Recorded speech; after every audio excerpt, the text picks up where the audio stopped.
Hello friends, आज अपने इस वीडियो में हम जानेंगे आईवी फ्लूइड्स के बारे में। ये आईवी फ्लूइड्स क्या होते हैं, कितने प्रकार के होते हैं, क्या कंपोजिशन होते हैं इनके, आईवी फ्लूइड्स को हम किस लिए यूज़ करते हैं, उनकी क्या डोजेस होती हैं। तो आइए पहले जानते हैं कि इंट्रावेनस फ्लूइड्स क्या होते हैं। इंट्रावेनस फ्लूइड्स के थ्रू हम जो भी फ्लूइड होता है या मेडिकेशन होता है वो पेशेंट की वेन में डायरेक्टली एडमिनिस्टर करते हैं। यानी जब कोई भी दवाई या मेडिकेशन हम पेशेंट को डायरेक्टली नसों के थ्रू देते हैं तो उसको हम इंट्रावेनस फ्लूइड्स बोलते हैं।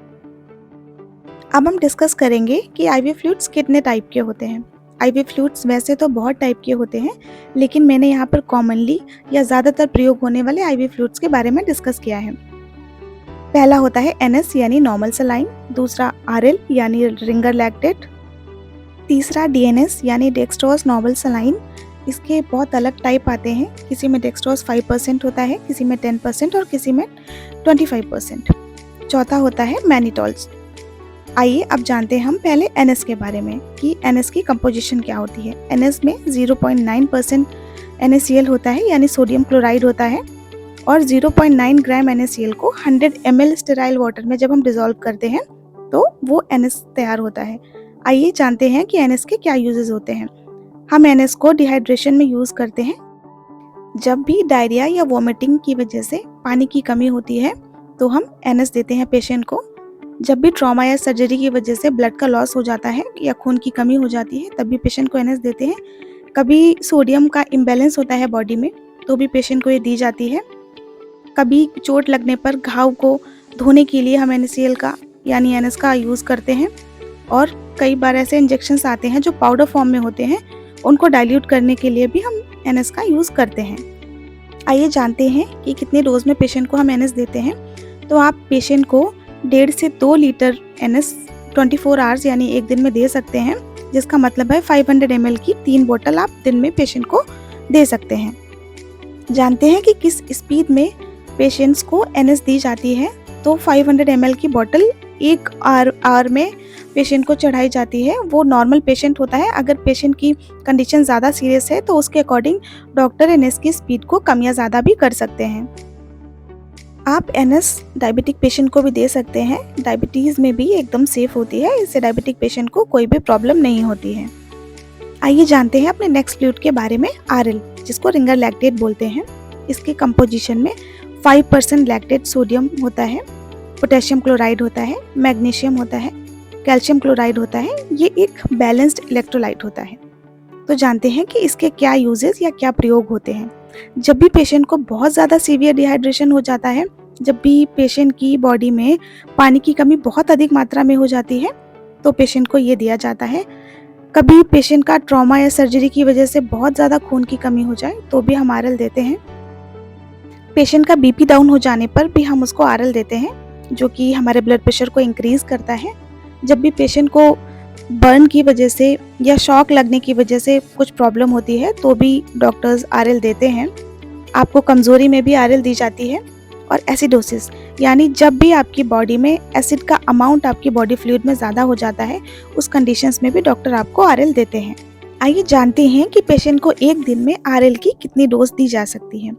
पेशेंट को दिन में 1.5 से 2 लीटर आरएल दी जा सकती है, जिसका मतलब है पेशेंट को आप मैक्सिमम 3 बॉटल्स एक दिन में दे सकते हैं। आइए इसके कॉन्ट्राडिक्शंस को जानते हैं कि कौन सी कंडीशंस में आपको आरएल का प्रयोग नहीं करना है।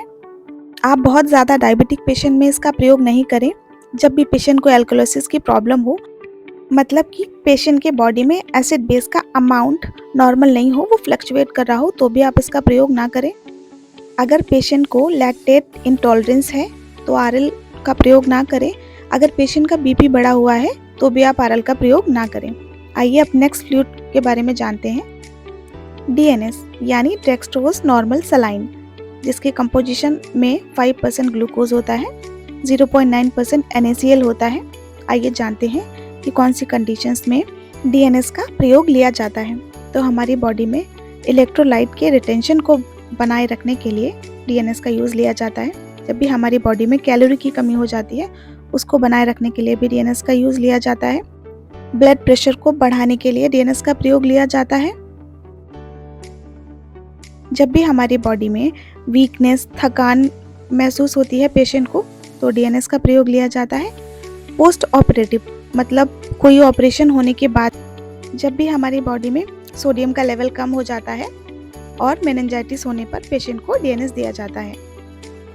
आइए जानते हैं डीएनएस के डोज के बारे में, यानी आप पेशेंट को एक दिन में कितना डीएनएस दे सकते हैं। आप पेशेंट को 500 ml से 2000 ml तक एक दिन में डीएनएस दे सकते हैं। आइए जानते हैं इसके कॉन्ट्राडिक्शंस के बारे में, यानी कब आप डीएनएस का प्रयोग नहीं कर सकते। डीएनएस डायबिटिक पेशेंट को नहीं दी जा सकती क्योंकि ये खुद ग्लूकोज होता है, जिससे कि पेशेंट का शुगर लेवल बढ़ जाएगा। अगर पेशेंट को हार्ट से रिलेटेड कोई प्रॉब्लम है तो आप पेशेंट को डीएनएस नहीं देंगे।